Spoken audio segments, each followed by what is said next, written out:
Hola, soy la Basmati, de nuevo con vosotros. Eh, Hoy voy a hablar de Gustave Courbet, no Gustavo el de Barrio Sésamo, el reportero. Caso de los chistes tontos. Eh, He de deciros que Gustave Courbet, es que no sé francés.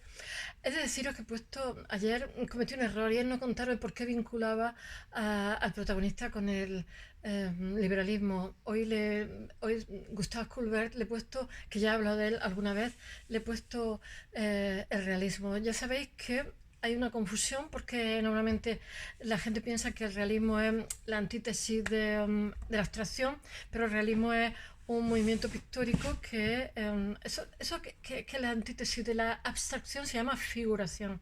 Esto es un movimiento pictórico como de mitad del siglo XIX. Y bueno, lo que quisiera en la medida de lo posible, a ver si me acuerdo porque algunas veces se me olvida, es cuando hoy la obra elegida es el entierro de Ormán, que no lo voy a poner en la tapadera porque ya lo he puesto una vez hablando de Colbert, pero pondré otra porque tiene obra muy interesante. No, creo que Colbert puse un autorretrato que está así como mirándose en la primera época. Bueno, no lo sé. Quisiera emplazaros espaciotemporalmente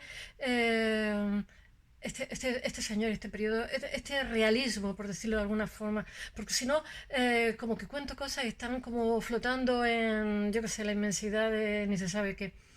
Eh, es, cuando se da este pequeño, voy a hacer una pequeña síntesis, cuando se da el realismo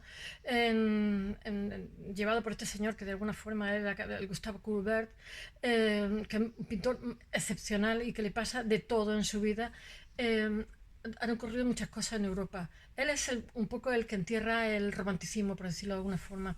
Entonces, la Europa que hay ahora mismo ya es una Europa más pragmática. Y este señor es pragmático también en pintura, porque él escandaliza muchísimo, porque pinta el entierro normal, que es de un tío abuelo suyo, y de hecho allí hay muchos familiares, porque es su pueblecito del Franco Condado, su padre es terrateniente, y siempre cuando tiene que hacer un cuadro, pasa lo que pasa, él vuelve a su tierra.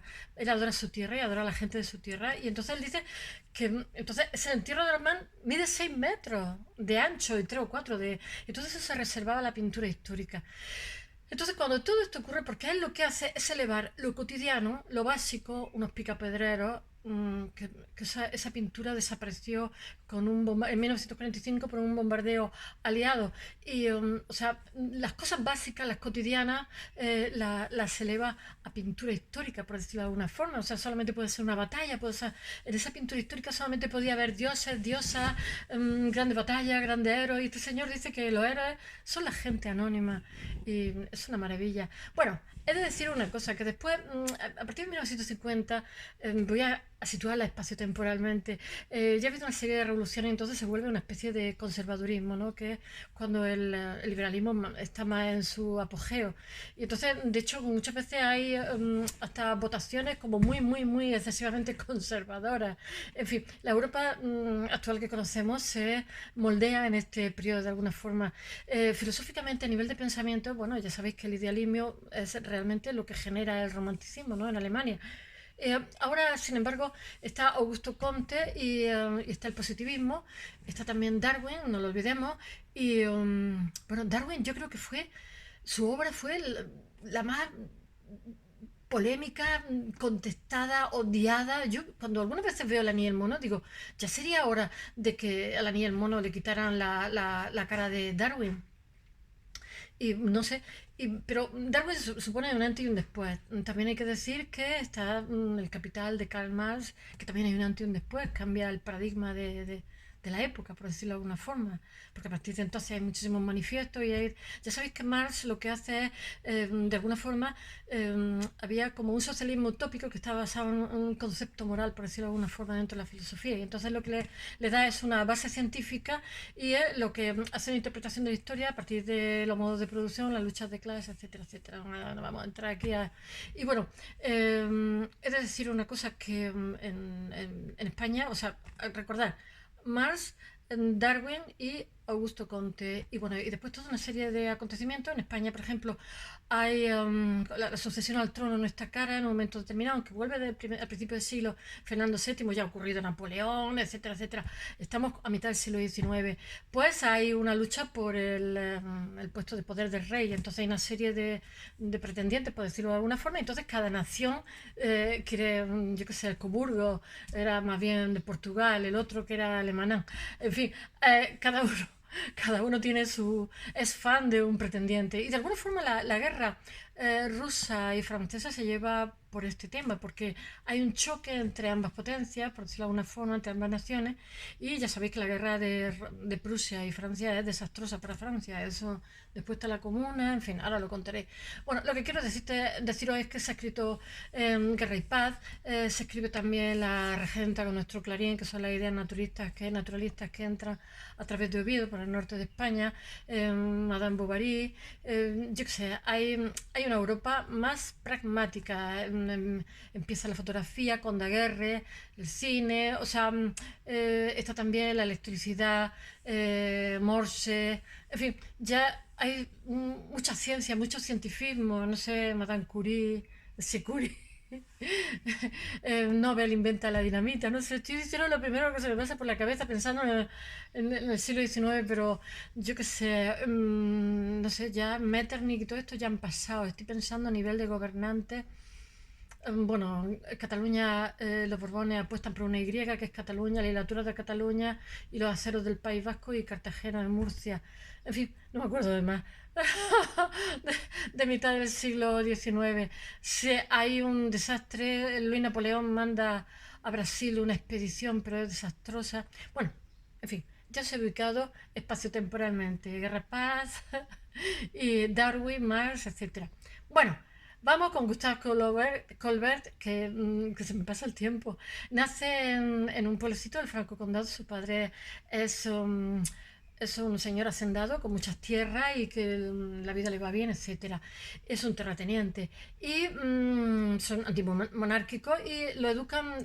Su abuelo ha sido sans-culotte, de esto es que no sé francés, sé un poco porque mi abuela me hablaba en francés de pequeña.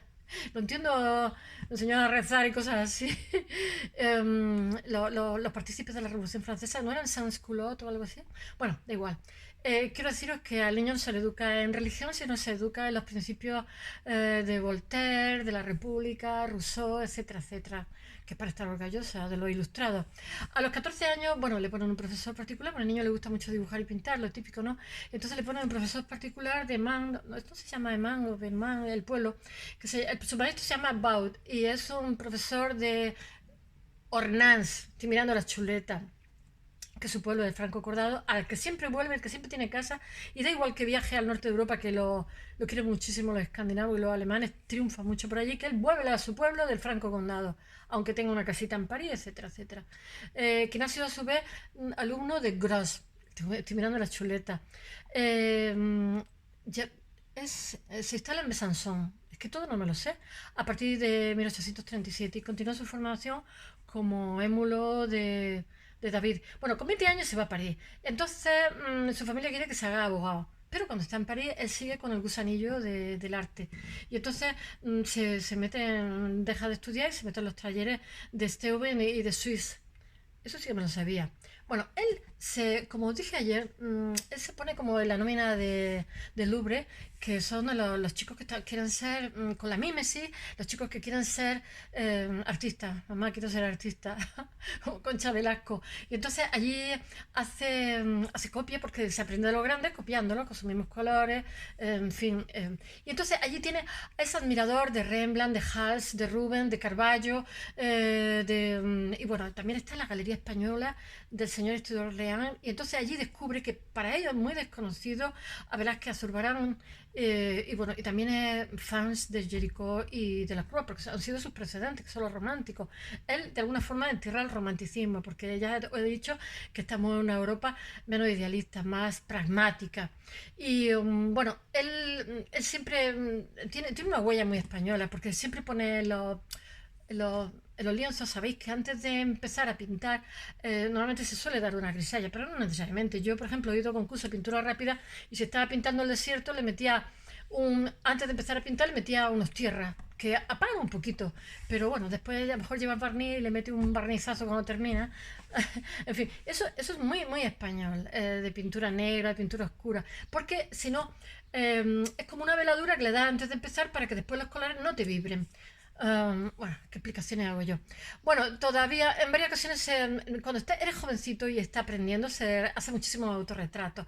Y os voy a contar algunos, no me los sé todos, los tengo que leer. El desesperado de 1841, El hombre del perro negro de 1842, El hombre herido. Pinta muchísimo, es muy trabajador también. El hombre con cinturón de cuero y El retrato del artista, 1845-1846. Después expone en los salones de 1851, expone Los Picapedreros, que es un escándalo, porque pinta, ya he dicho, unos cuadros de una escala gigantesca, los pinta como si fuera pintura histórica, que eso estaba reservado, ya os digo, para los dioses, los héroes o las grandes batallas nacionales, que se mentía un montón y bueno, pero se hacía ahí, se emulaba el wow. Bueno, entonces cuando pinta unos picapedreros, que es en 1945, esta pintura que tiene 6 metros por 3 de alto, que son unos señores que están poniendo piedra, no sé lo que están haciendo, como una cera, yo qué sé, pero son dos hombres modestos que van ahí con alpargatillas y tal, y están en plena faena. Bueno, pues un bombardeo aliado pues lo destruye. Muchas de sus obras provocan tal indignación, a él le encanta provocar, ¿eh? Él dice que si no provoca no existe, le encanta chinchar al personal. Y muchas obras la compran gente adinerada y las destruyen. Por eso hay muchas obras suyas que están desaparecidas. Muchísimas no, hay bastante, porque provoca enfado entre la gente. Bueno, bueno, en Tierra de Ornán, que provoca, pero está hecho en 1849 y 1850, que entre 1850 y 1870 es su año fastos, por decirlo de alguna forma, fastos y no fastos. Y bueno, todo. He de deciros que aunque provoca muchísima polémica, es cuando él se muestra ante la sociedad. Sin embargo, el Estado le compra pintura y además de eso le dan una medalla de oro por la cual él no tiene que pasar ningún cribado antes de exponer en los salones. Los salones, he de deciros, que eran de grandísima promoción y todos los artistas se mataban por ir allí porque se ponían cargo de particulares, porque era la forma de hacerte conocer a la sociedad. Ahora veis lo que hace aquí el amigo. Bueno, esto implica el que genere polémica, supone. Ahora, cuando pasa un tiempo, le quitan la opción de no ser cribado, le van a cribar pintura, ya lo veréis. Y además, lo que va a hacer. Él es muy activista políticamente, él es íntimo amigo de Proudhon y sabéis que era anarquista, él es socialista, pero tiene mucho guiño con el anarquismo. De hecho, cuando la Comuna le hacen director del Louvre y también le dan unos cargos y después por sí lo machacan al final. De hecho, muere entristecido. Um, lo que él hace en arte es coger lo cotidiano y elevarlo a un nivel que estaba solamente reservado para, no sé, para los grandes. Os lo digo y os lo repito porque es que es lo que hay que llevarse de Gustave Colbert.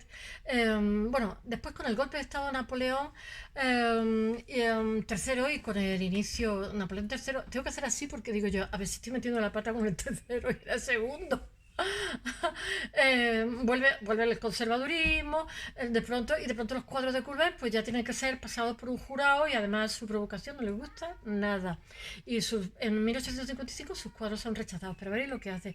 Coge en el campo Marte, en el campo Marcio, y alquila como un lugar grande y bueno, él está ahí, hace el estudio de un artista donde pinta, su estudio se pinta a sí mismo con una modelo desnuda y toda la gente, porque él tiene, he de deciros que la primera vez que expone ¿cómo se llama?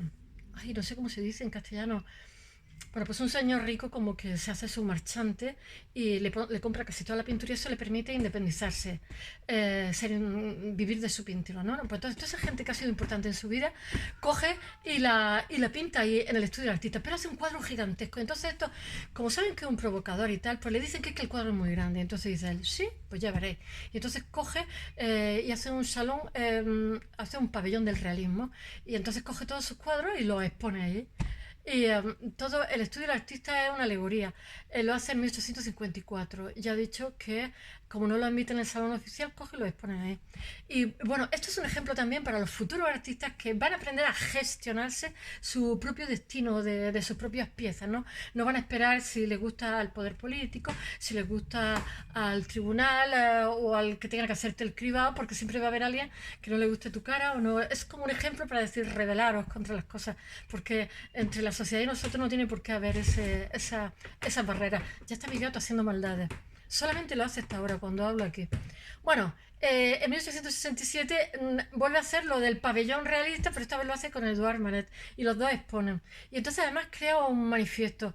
Y él dice que en ese manifiesto que el arte debe de derivar de la observación objetiva, del natural, de un, ¿cómo se dice? Realismo anticlásico. No puedo mirar la chuleta porque he puesto esto delante. Antirromántico. Bueno, en 1850 he de deciros que también hace muchísimos paisajes. Deja una temporada, tiene muchísimo encargo. Entonces deja una temporada, es muy trabajador y muy activo. Hace los cuadros rápido. Entonces se dedica, pinta la nieve como nadie. Se dedica a hacer pues cacerías de ciervos, con los perros mordisqueándole. Se dedica a hacer muchísimos encargos y muchísimos paisajes, por decirlo. Y se centra en representar paisajes. O sea, en esta época ha estado activista políticamente y después tiene una época de parón que se dedica a pintar muchísimo, pero después vuelve a ser activista. Bueno, en esa época hace muchísimos retratos y desnudos. Bueno, pero ya en 1871 interviene en la Comuna de París, porque ya sabéis que la derrota de la Francia prusiana, la Comuna de París fue tan brutal que a la guardia que mataron fueron 900 y la represión tan grande que hicieron con niños, es tan espantosa que por favor no la miréis, lo digo siempre, fue de 20.000 personas, 20.000 personas, una barbaridad, mujeres embarazadas de todo. Y bueno, él está allí, él había sugerido la columna de Bedón, quitarla de ahí, pero no abatirla, entonces la destrozan porque era una columna que se había hecho para las campañas napoleónicas, y entonces después cuando lo hacen director de los salones, director del Louvre y tal. Y entonces él quita, bueno, anula la Escuela de Bellas Artes y todas las medallas del salón, pero no el jurado. Y entonces en su mandato, mientras que él está trabajando en esto, la columna es abatida, pero él no ha dado la orden ni tiene nada que ver, todo lo contrario. Intenta que la gente no se enartezca demasiado, no haya pillaje, etcétera. Y entonces, bueno, esa columna que era la Victoria Napoleónica, bueno, pues se va fuera. Y entonces, cuando acaba cuando está la comuna de represalia y tal, lo juzgan, le meten 600 euros de multa, que no es demasiado dinero, porque este señor tiene dinero, tiene un estudio, le van bien las cosas, es un pintor en activo, lo tiene 6 meses en la cárcel, pero después cuando vuelve otro nuevo gobierno, pues entonces lo vuelven a juzgar y entonces le ponen 300.000 francos, algo que no podrá pagar en su vida, entonces se va a Suiza. Y entonces en Suiza, aunque pinta, tengo mi gato aquí, se da al alcohol y el día en que su estudio, donde él ha trabajado toda la vida, va a ser subastado para sacar dinero, en realidad es que se proyecta sobre él la frustración de la comuna, que es injusto totalmente, pues ese día muere. Él tiene una cirrosis de todo lo alcoholizado que está. Bueno, that's all, espero que os haya gustado. Hasta mañana.